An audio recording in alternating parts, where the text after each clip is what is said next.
And here's the President of the United States.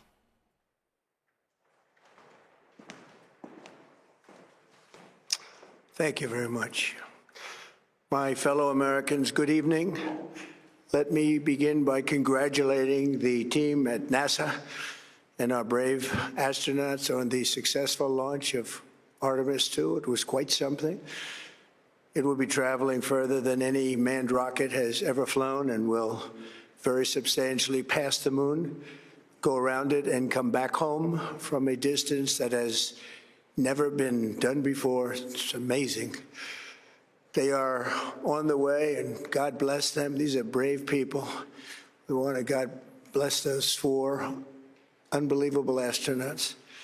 As we speak this evening, it's been just 1 month since the United States military began Operation Epic Fury, targeting the world's #1 state sponsor of terror, Iran. In these past 4 weeks, our armed forces have delivered swift, decisive, overwhelming victories on the battlefield. Victories like few people have ever seen before. Tonight, Iran's Navy is gone.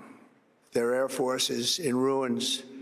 Their leaders, most of them terrorist regime they led, are now dead. Their command and control of the Islamic Revolutionary Guard Corps is being decimated as we speak. Their ability to launch missiles and drones is dramatically curtailed, and their weapons, factories, and rocket launchers are being blown to pieces. Very few of them left. Never in the history of warfare has an enemy suffered such clear and devastating large-scale losses in a matter of weeks.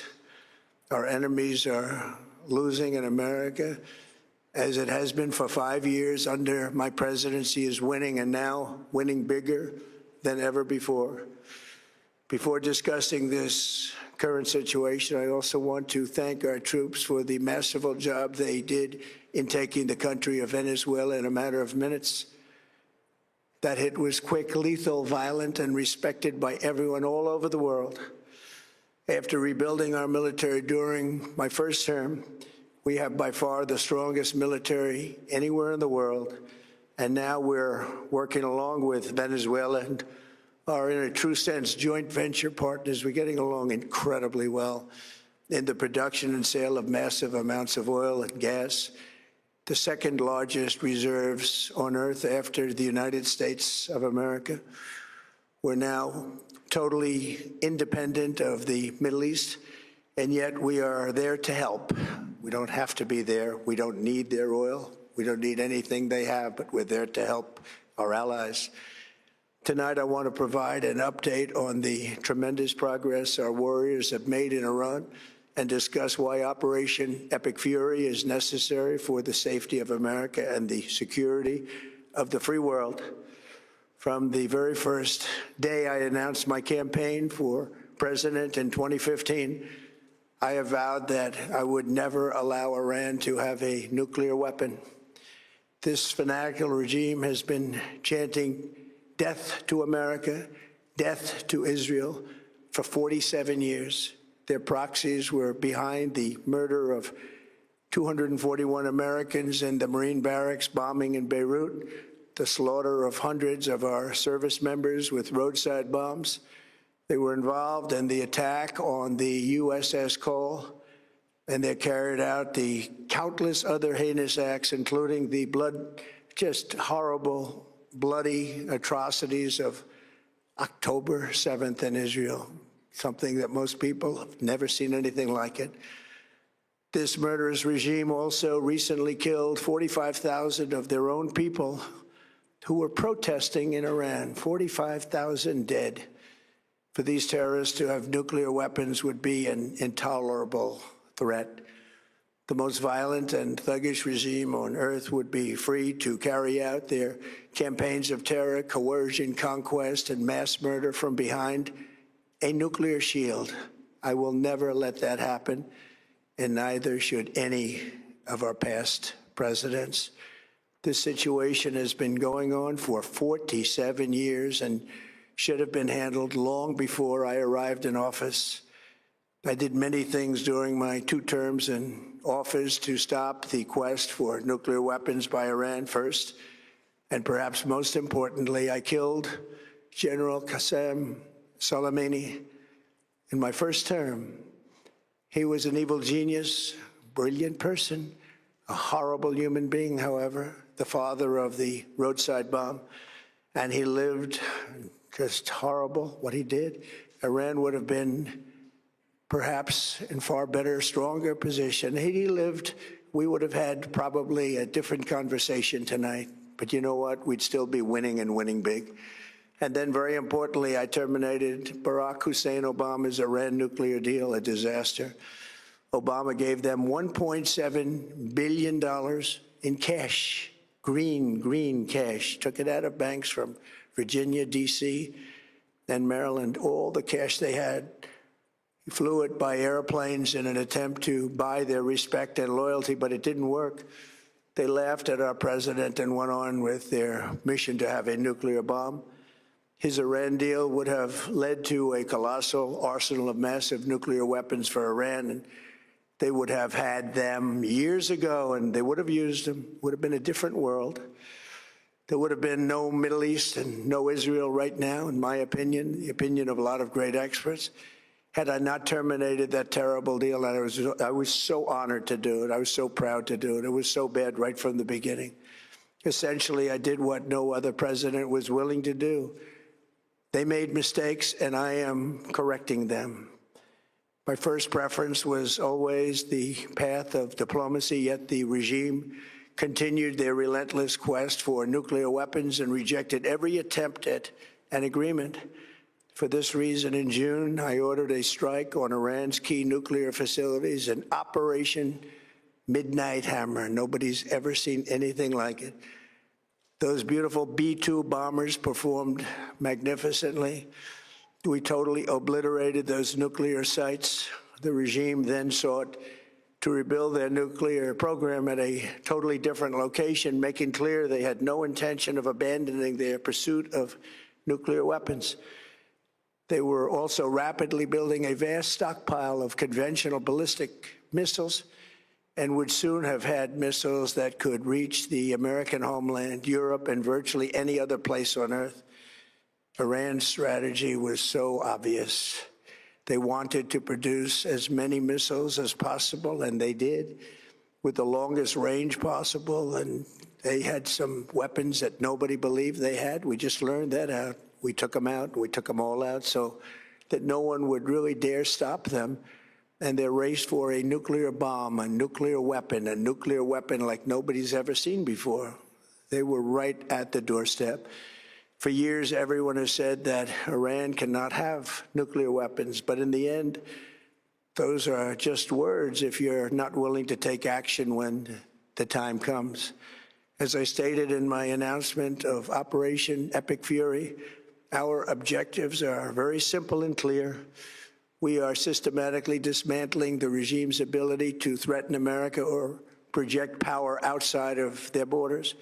That means eliminating Iran's Navy, which is now absolutely destroyed, hurting their Air Force and their missile program at levels never seen before, and annihilating their defense industrial base. We've done all of it. Their Navy is gone. Their Air Force is gone. Their missiles are just about used up or beaten. Taken together, these actions will cripple Iran military, crush their ability to support terrorist proxies, and deny them the ability to build a nuclear bomb. Our armed forces have been extraordinary. There's never been anything like it militarily. Everyone is talking about it, and tonight I'm pleased to say that these core strategic objectives are nearing completion.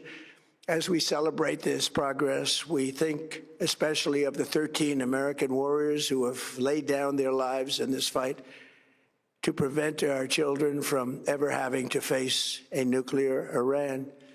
Twice this past month, I've traveled to Dover Air Force Base, and it's been something. I wanted to be with those heroes as they return to American soil, and I was with them and their families, their parents, their wives, husbands. We salute them, and now we must honor them by completing the mission for which they gave their lives, and every single one of the people, their loved ones said, please, sir, please finish the job, every one of them. And we are going to finish the job, and we're going to finish it very fast. We're getting very close. I want to thank our allies in the Middle East, Israel, Saudi Arabia, Qatar, the UAE, Kuwait, and Bahrain. They've been great, and we will not let them get hurt or fail in any way, shape, or form. Many Americans have been concerned to see the recent rise in gasoline prices here at home. This short-term increase has been entirely the result of the Iranian regime launching deranged terror attacks against commercial oil tankers in neighboring countries that have nothing to do with the conflict. This is yet more proof that Iran can never be trusted with nuclear weapons. They will use them, and they will use them quickly. It would lead to decades of extortion, economic pain, and instability worse than we can ever imagine. The United States has never been better prepared economically to confront this threat. You all know that. We built the strongest economy in history. We're going through it right now, the strongest in history. In 1 year, we've taken a dead and crippled country. I hate to say that, but we were a dead and crippled country after the last administration and made it the hottest country anywhere in the world by far, with no inflation, record-setting investments coming into the United States, over $18 trillion, and the highest stock market ever, with 53 all-time record highs in just 1 year. It all positioned us to get rid of a cancer that has long simmered. It's known as the nuclear Iran, and they didn't know what was coming. They've never imagined it. Remember, because of our Drill Baby Drill program, America has plenty of gas. We have so much gas. Under my leadership, we are #1 producer of oil and gas on the planet, without even discussing the millions of barrels that we're getting from Venezuela. Because of the Trump administration's policies, we produce more oil and gas than Saudi Arabia and Russia combined. Think of that, Saudi Arabia and Russia combined. And that number will soon be substantially higher than that. There's no country like us anywhere in the world, and we're in great shape for the future. The United States imports almost no oil through the Hormuz Strait and won't be taking any in the future. We don't need it. We haven't needed it, and we don't need it.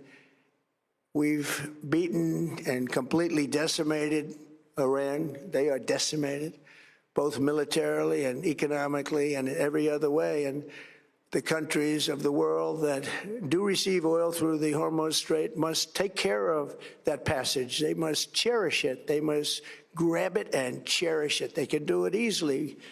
We will be helpful, but they should take the lead in protecting the oil that they so desperately depend on. So to those countries that can't get fuel, many of which refuse to get involved in the decapitation of Iran, we had to do it ourselves. I have a suggestion. #1, buy oil from the United States of America. We have plenty. We have so much. And #2, build up some delayed courage. Should have done it before. Should have done it with us, as we asked. Go to the Strait and just take it, protect it, use it for yourselves. Iran has been essentially decimated. The hard part is done, so it should be easy. And in any event, when this conflict is over, the Strait will open up naturally. It'll just open up naturally. They're going to want to be able to sell oil because that's all they have to try and rebuild. It will resume the flowing, and the gas prices will rapidly come back down. Stock prices will rapidly go back up. They haven't come down very much, frankly. They came down a little bit, but they've had some very good days over the last couple of days. We've done actually much better than I thought, but we had to take that little journey to Iran to get rid of this horrible threat. With our historic tax cuts, where people are just now talking about receiving larger refunds than they ever thought possible, they are getting so much more money than they thought. That's from the great big beautiful bill. Our economy is strong and improving by the day, and it will soon be roaring back like never before. It will top the levels that it was a month ago. I've made clear from the beginning of Operation Epic Fury that we will continue until our objectives are fully achieved. Thanks to the progress we've made, I can say tonight that we are on track to complete all of America's military objectives shortly, very shortly. We're going to hit them extremely hard over the next 2 to 3 weeks. We're going to bring them back to the Stone Ages where they belong. In the meantime, discussions are ongoing. Regime change was not our goal. We never said regime change, but regime change has occurred because of all of their original leaders' death. They're all dead. The new group is less radical and much more reasonable. Yet if during this period of time no deal is made, we have our eyes on key targets.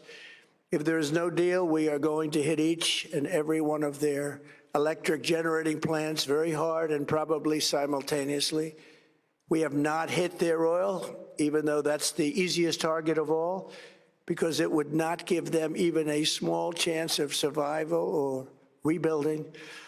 But we could hit it, and it would be gone, and there's not a thing they could do about it. They have no anti-aircraft equipment. Their radar is 100% annihilated. We are unstoppable as a military force. The nuclear sites that we obliterated with the B-2 bombers have been hit so hard that it would take months to get near the nuclear dust, and we have it under intense satellite surveillance and control. If we see them make a move, even a move for it, we'll hit them with missiles very hard again. We have all the cards, they have none. It's very important that we keep this conflict in perspective. American involvement in World War I lasted 1 year, 7 months, and 5 days. World War II lasted for 3 years, 8 months, and 25 days. The Korean War lasted for 3 years, 1 month, and 2 days. The Vietnam War lasted for 19 years, 5 months, and 29 days. Iraq went on for 8 years, 8 months, and 28 days. We are in this military operation so powerful, so brilliant, against one of the most powerful countries for 32 days. And the country has been eviscerated and essentially is really no longer a threat. They were the bully of the Middle East, but they're the bully no longer. This is a true investment in your children and your grandchildren's future. The whole world is watching, and they can't leave the power, strength, and brilliance. They just can't believe what they're seeing. They leave it to your imagination, but they can't believe what they're seeing, the brilliance of the United States military. Tonight, every American can look forward to a day when we are finally free from the wickedness of Iranian aggression and the specter of nuclear blackmail. Because of the actions we have taken, we are on the cusp of ending Iran's sinister threat to America and the world. And I'll tell you, the world is watching. And when we do, when it's all over, the United